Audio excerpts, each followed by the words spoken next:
Kugeza ubu ngubu imwe mu nkuru zigezweho ni inkuru y'umukazana wa Donald Trump wamaze kuba yinjira mu rukundo na Tiger Woods, umuhanga, umunyabigwi ndetse umugabo wamaze kwandika izina mu birebana n'imikino mu by'ukuri ya golf. Uyu munsi rero tukaba tugiye kugaruka isundi byaje biti kugira ngo umukazana wa perezida wa Leta Zunze Ubumwe za Amerika yisange mu rukundo n'inshuti y'umuryango cyangwa se inshuti ya perezida wa Leta Zunze Ubumwe za Amerika. Twizere ko rero wamaze gukora subscribe kugira ngo tujye tubana umunsi kawundi.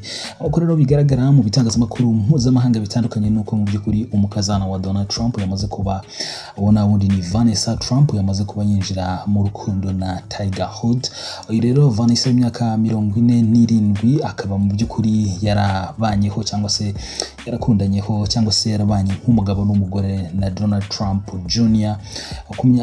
babanye mu gihe kingana n'imyaka 13 ndetse iyo myaka 13 yasize aba bombi bagize gute babashije kuba bibaruka abana bagera muri 5 mbere yuko batandukana mu mwaka wa 2018. Ku cyumweru rero akaba ari bwo mu by'ukuri Woods cyangwa se Tiger Woods yashyize hanze amafoto ari kumwe aryohewe mbega n'ibihe byiza ari kugirana na Vanessa Trump, ariko noneho akaza kuza kongeraho n'amagambo y'ibirungo. N'amagambo rero yaherekesheje avuga ati mu by'ukuri urukundo ruri mu kirere cyangwa se ruri mu muyaga, ati ubuzima bumeze neza hamwe nawe cyangwa se nkufite iruhande rwanjye, no kuri nishimiye cyangwa se ndareba uko tugiye kuba tubana muri uru rugendo rwacu noneho turi kumwe.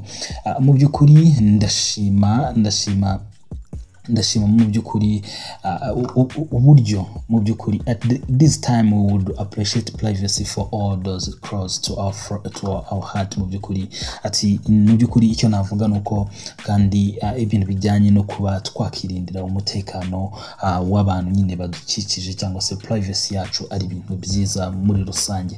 Aba rero mu by'ukuri bakaba mu by'ukuri hari hamaze iminsi havugwa mu bitangazamakuru bikomeye ko bombi baba bari mu rukundo. Uyu mugabo rero Woods mu by'ukuri akaba yaragiye yegukana ibikombe bitandukanye muri golf, aho byamugejeje guhera mu mwaka bigera muri 15. Mu by'ukuri n'umwe mu bagabo b'abanyabigwi mu myaka yiwe amaze akina golf.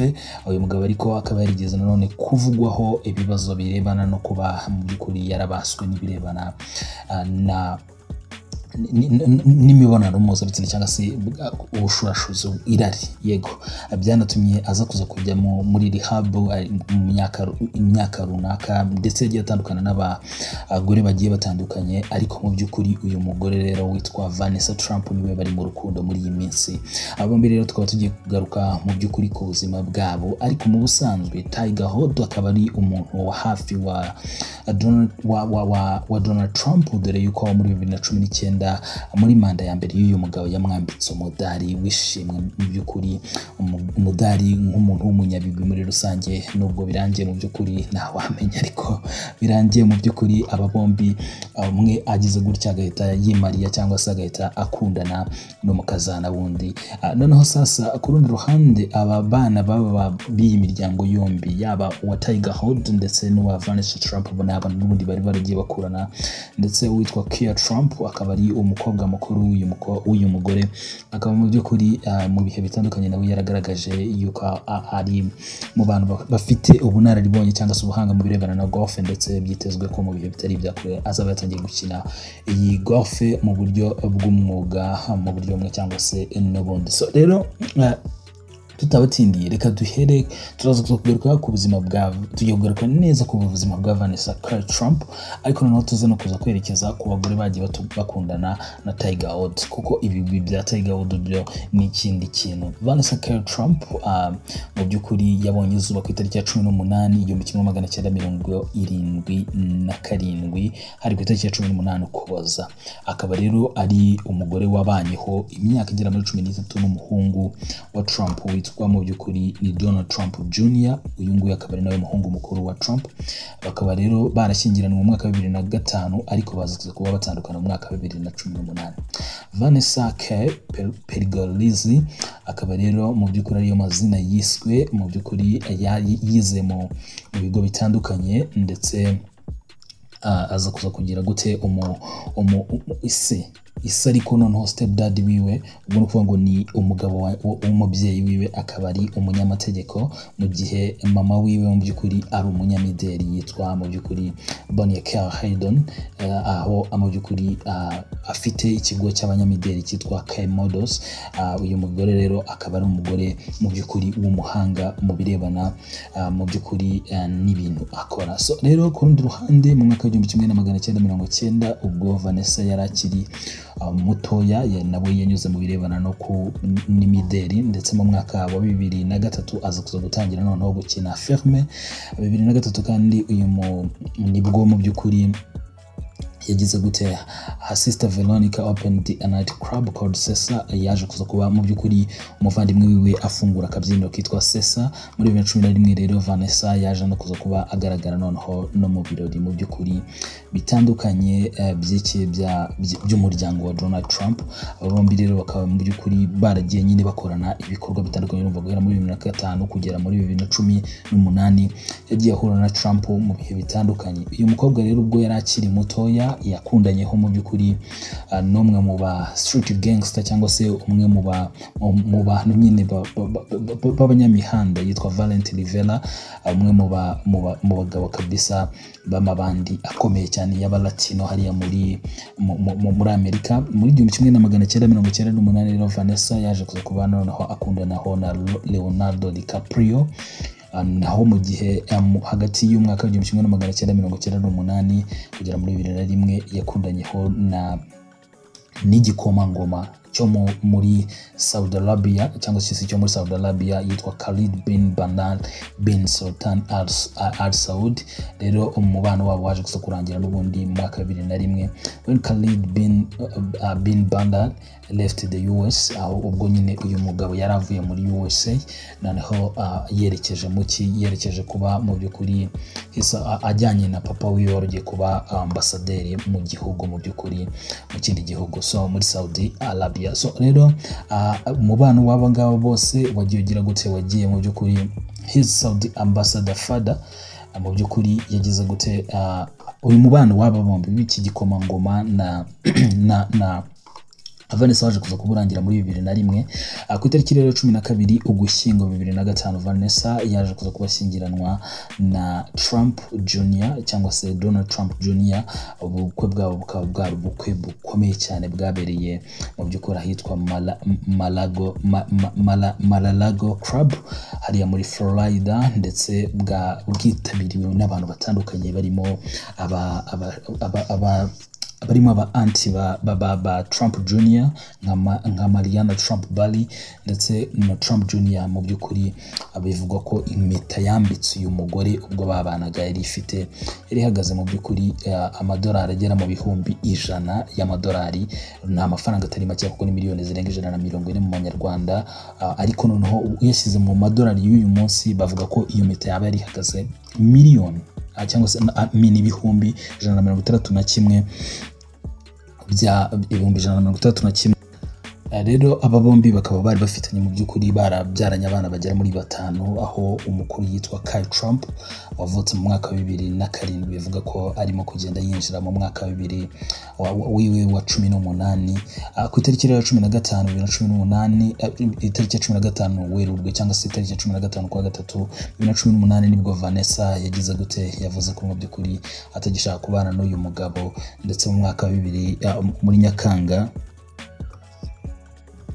kuri ubu rero mu by'ukuri uyu mugore akaba yaramaze igihe mu by'ukuri nta nkuru z'urukundo zibe zivugwa, ariko nk'uko bigaragara cyangwa se byamaze kuvugwa nuko guhera mu kwezi k'Ugushyingo 2024 nibwo umubano we na Tiger Woods watangiye kuvugwa, noneho kuri inshuro Tiger Woods akaba yamaze kuba abyemeza muri uku kwa gatatu yuko mu by'ukuri ari mu rukundo, ari mu munyenga w'urukundo n'umukazana wa Donald Trump. Tiger Woods rero ni umugabo wakunze kugira urugendo rw'urukundo ariko rutagiye rumuhira, aho guhera mu mwaka wa 2002 mu by'ukuri yagiye mu by'ukuri yumvikana mu nkuru zitandukanye. Woods yakundanyeho n'uwitwa Nord Drain mu mwaka wa 2001 akaba ari nabwo bahuye baza kuza kugira gute baza kuza kuba mu by'ukuri bakundana anamuterera n'ivi.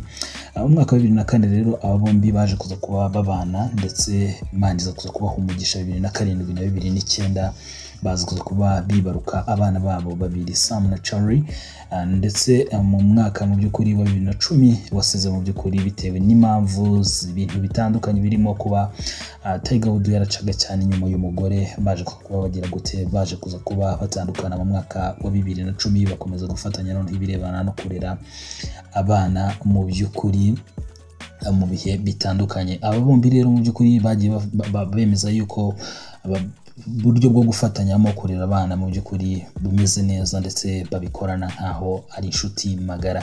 Uyu mugabo kandi mu mwaka nanone wa 2009 yaje kuza kuba noneho yumvikana mu by'ukuri, atangira kumvikana mu nkuru z'urukundo na n'uwitwa mu by'ukuri yaje kuza kuba yumvikana mu nkuru z'urukundo n'umugore mushyashya. Uyu rero baje kuza kuba bamarana igihe kinini. Uyu mugore rero bumvikanye mu nkuru z'urukundo, akaba ari umugore wari ufite mu by'ukuri mu biganza gucunga akabyiniro k'uyu mugabo kari gaherereye hariya muri Leta Zunze Ubumwe za Amerika. Rero nta wundi bakundanye muri 2009 n'uwitwa Rachel rero nyuma yuko avuyeho haje kuza kumvikana noneho mu mwaka wa 2009 kandi none inkuru z'urukundo za Tiger Woods n'uwitwa Holly Simpson. Urumva yuko uyu mugore nta kuntu yari kubyihanganira ngo akomeze rero kuba akundana n'uyu mugabo mu by'ukuri utari uri mu buryo bwiza niko umuntu yavuga. Aka rero wa 2012 wasize mu by'ukuri witwa Tiger Woods ahuye n'uwitwa Lindsay, baza kuza kuba bakundanaho rero ndetse ababinyujije ku rubuga rwa Facebook bakomeje kugenda baterana imitoma mu buryo butandukanye, ariko umwaka wa 2015 waje kuza gusiga mu by'ukuri aba bombi bageze gute batandukanye mu by'ukuri. Ndetse uyu mugore aza kumvikana avuga ati naramukundaga cyane, ati n'ubu ndacyamukunda ariko ntabwo byabashije kuba bikunda. Uyu mugabo rero ni umunyamafaranga, ni umugabo kandi w'ibigwi, ni umugabo mbego w'igikundiro. Umwaka rero wa 2017 yatangiye noneho kumvikana mu nkuru z'urukundo na Kristen Smith. Uyu Kristen Smith rero baje kuza kuba bakundanaho ndetse barakundana koko bimara igihe kirekire, ariko mwaka 2017 wasize Smith avuze ko mu by'ukuri atari mu by'ukuri ati I am happy in my personal life, it's really full, but I think I shared it, I would be damned if I didn't, I don't want to define me. Ati rero mu by'ukuri avuga ko mu by'ukuri yageze gute atagikundana n'uyu mugabo. Mu mwaka rero wa 2017 nyuma yuko atandukanye n'uriya mugore 2023 yumvikanye rero Tiger Woods mu nkuru na Eric Helman. Also ibintu nabyo byageze gute byaravuzwe cyane, biravugwa cyane rero Tiger Woods mu mwaka wa 2023, ariko mu by'ukuri ntago nubwo byavugwaga gutyo ariko nta na rimwe byigeze byemezwa ko mu by'ukuri bari bakiri mu rukundo. Ariko 2023 ntabwo yasize aba bombi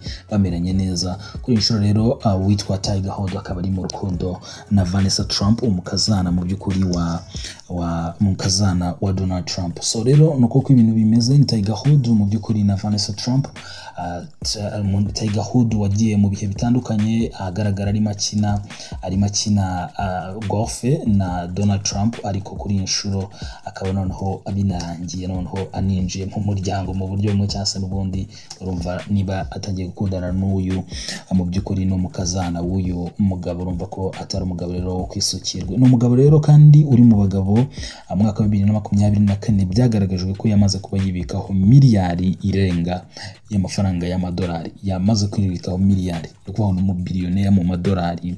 Umwe mu bagabo batunze amafaranga menshi mu by'ukuri yakuye muri iyi mikino amaze igihe kirekire akina. So rero twe tuvuze tutireka tugaruka mu by'ukuri kuri uru rukundo, tugaruke ku buzima bw'urukundo aba bombi bagiye banyuramo, tunagaruka kandi kuri iyi nkuru kuko ni inkuru ikomeje kugira gutegesa ibinyamakuru bitandukanye, yaba ibinyamakuru bya politiki ndetse n'iby'imyidagaduro, dore yuko abagabo bombi na siporo, dore yuko aba bagabo bombi bafite aho bahuriye n'ibyo byose nibiba mu isi byose, niko umuntu yavuga imyidagaduro, politiki n'ibindi bigiye bitandukanye. So twishimire, turabashimiye rero, twizere ko bamaze gukora subscribe kugira ngo tujye tubana umunsi ku wundi.